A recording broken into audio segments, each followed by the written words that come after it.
Hi guys, welcome to my channel. आज हम बात करेंगे ईजल के बारे में कि आखिर किसी स्टूडेंट के लिए और जो भी अपनी आर्ट स्किल्स को ग्रो करना चाहते हैं उनके लिए आखिर ईजल क्यों इम्पॉर्टेंट है। तो जब हम ईजल में ड्रॉ करते हैं तो हम वर्टिकली रख के ड्रॉ करते हैं, और जब हम टेबल में रख के ड्रॉ करते हैं तो हम फ्लैट रख के ड्रॉ करते हैं। तो दोनों में डिफरेंस ये आता है कि जब हम ईजल में ड्रॉ करते हैं तो हमारी जो किसी चित्र को देखते हैं तो हम उसके एंगल्स को, प्रोपोर्शंस को जज करते हैं, तो हम उसे और अच्छे से और बेटर तरीके से जज कर पाते हैं, जिसकी वजह से हमारा चित्र और सही तरीके से बन पाता है। और जब हम फ्लैट रख के ड्रॉ कर रहे होते हैं तो उसमें हमारे चित्र में जो एंगल्स हैं, जो प्रोपोर्शंस हैं, वो बिगड़ते हैं और हमारा चित्र में कभी कुछ छोटा हो जाता है, कभी कुछ बड़ा हो जाता है। इसलिए हमें ईजल में रख के चित्र को ड्रॉ करना बहुत ज़्यादा ज़रूरी है। डिटेलिंग में समझेंगे कि जब हम फ्लैट रख के ड्रॉ कर रहे होते हैं तो हमारी जो पास की चीज़ें होती हैं वो हमें बड़ी दिखाई देती हैं, और जो हमसे दूर की चीज़ें होती हैं वो हमें छोटी दिखाई देती हैं। तो हम क्या करते हैं कि हम पास की चीज़ों को बड़ा बना देते हैं और दूर की चीज़ों को छोटा बना देते हैं, जिसकी वजह से हमारे चित्र का जो ओवरऑल प्रोपोर्शंस होते हैं वो बिगड़ जाते हैं, हमारे एंगल्स बिगड़ जाते हैं। जब हम फ्लैट रख के ड्रॉ कर रहे होते हैं तो हम बार बार दूर जाके भी अपने चित्र को जज नहीं कर पाते हैं कि उसका ओवरऑल प्रोपोर्शन सही आ रहे हैं कि नहीं आ रहे हैं। जब हमें डिटेलिंग्स करनी है तो हम फ्लैट रख के ड्रॉ कर सकते हैं, उसमें कोई प्रॉब्लम नहीं आती है।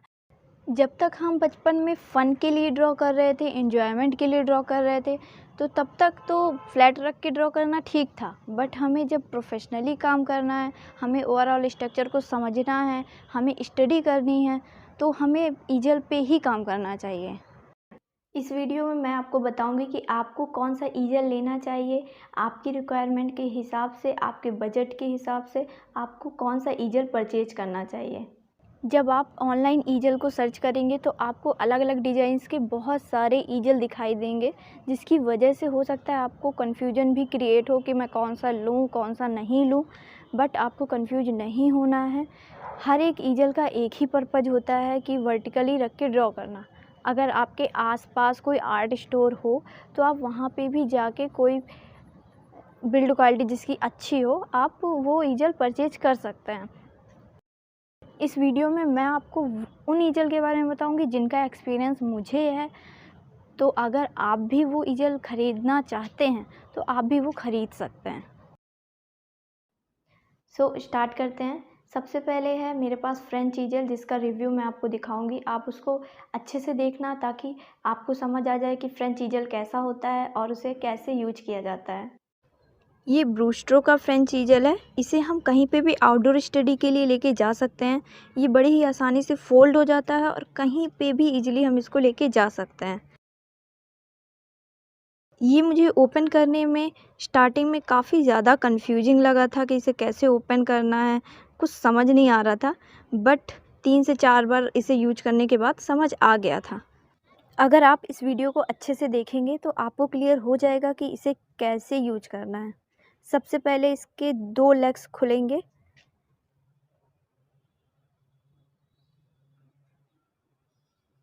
अब एक लेग यहाँ से ओपन होगा और फिर तीसरा लेग बीच से ओपन होगा।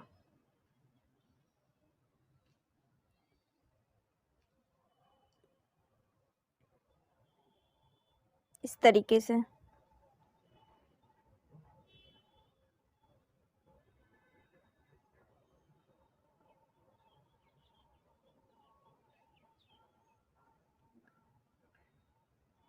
जब जब एक पैर खुलेगा तो एक नट दिया होगा जिसे हम टाइट कर सकते हैं। उसके नीचे भी एक नट दिया हुआ है जिसे हम टाइट कर सकते हैं, जिसकी वजह से वो टाइट हो जाए, बार बार हिले डुले नहीं। अब हम इस लेग को बड़ा भी कर सकते हैं। अब जो ये 2 लेग हैं जो कि लटक रहे हैं, उन्हें हम टाइट कर देंगे।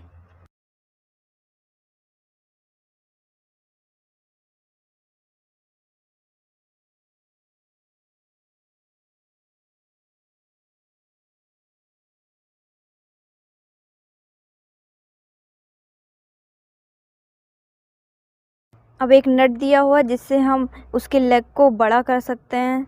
इस ईजल की ख़ासियत ये भी है कि इसके लेग को हम छोटा या बड़ा कर सकते हैं, क्योंकि जब हम कहीं बाहर आउटडोर के लिए जा रहे हैं, आउटडोर पेंटिंग करने के लिए जा रहे हैं, तो वहाँ पे ज़मीन क्या होता है, कई बार ऊँची-नीची में हमें मिलती है। तो हम उस हिसाब से इसके लेग को छोटा या बड़ा कर सकते हैं, एडजस्ट कर सकते हैं। एक बॉक्स के जैसे ओपन होता है ये। 2 नट दिए होंगे अगल-बगल में, वहाँ पे हम उन्हें ढीला करेंगे और फिर उसे ओपन करेंगे।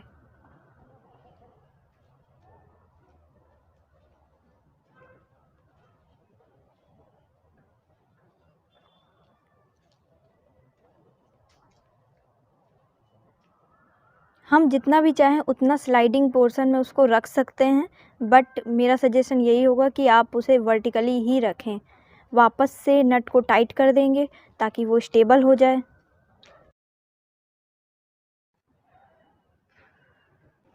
यहाँ पे अब हम कोई भी बोर्ड वगैरह लगा के उसको ड्रॉ कर सकते हैं, उसमें ड्रॉ कर सकते हैं। यहाँ पे एक ड्रॉअर भी मिलती है इसमें, जिसमें हम मटेरियल्स वगैरह रख सकते हैं, जिसमें मुझे एक कलर पैलेट भी मिली थी।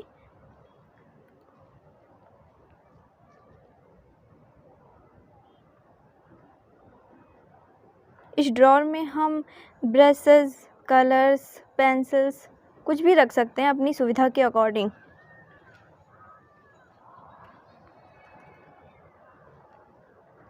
इस बोर्ड को हम अपनी हाइट के अकॉर्डिंग भी एडजस्ट कर सकते हैं। नीचे से जब हम नट को ढीला करते हैं तो उसे हम ऊपर कर सकते हैं।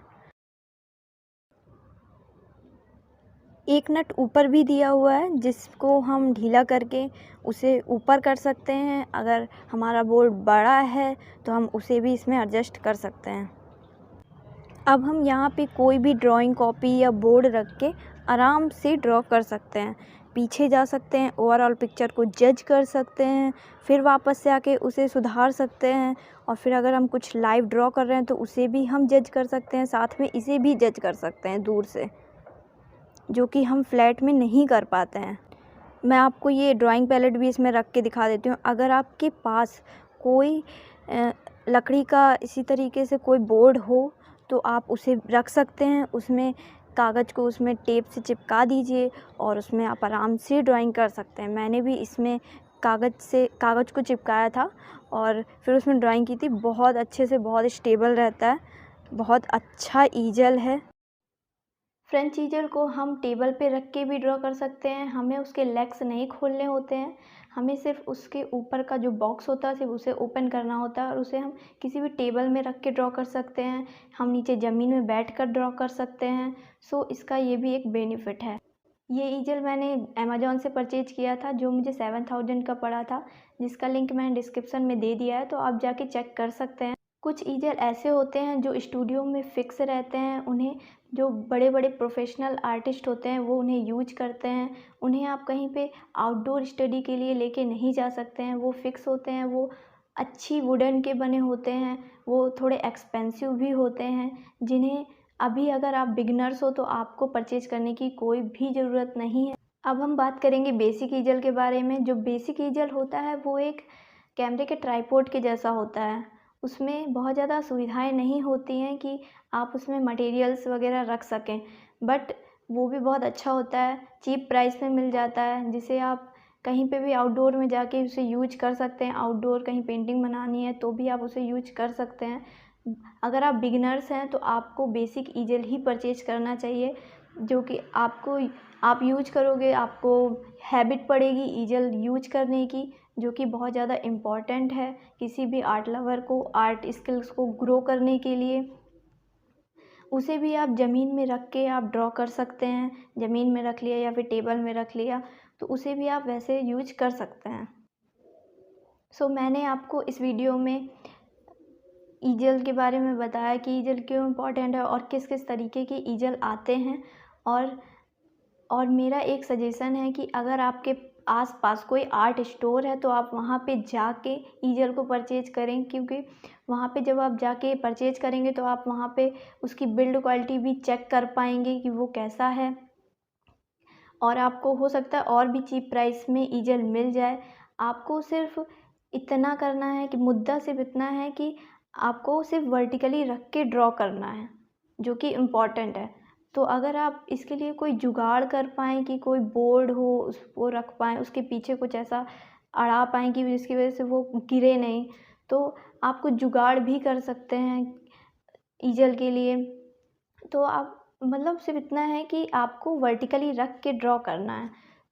अगर आप जुगाड़ नहीं कर पा रहे हैं तो आप ईज़ल परचेज़ भी कर सकते हैं। अगर आप बिगिनर हैं तो आप बेसिक ईज़ल में जाइए, और अगर आप थोड़ा एक्सपेंसिव चाहिए आपको, अगर आप थोड़ा खर्च कर सकते हैं तो आप फ्रेंच ईज़ल खरीद सकते हैं। अगर आपका ईज़ल से रिलेटेड कोई भी डाउट रह गया है तो आप उसे कमेंट में ज़रूर लिखना, ताकि मैं नेक्स्ट वीडियो में उस डाउट को क्लियर कर पाऊँ। मिलते हैं नेक्स्ट वीडियो में। Thank you so much for watching.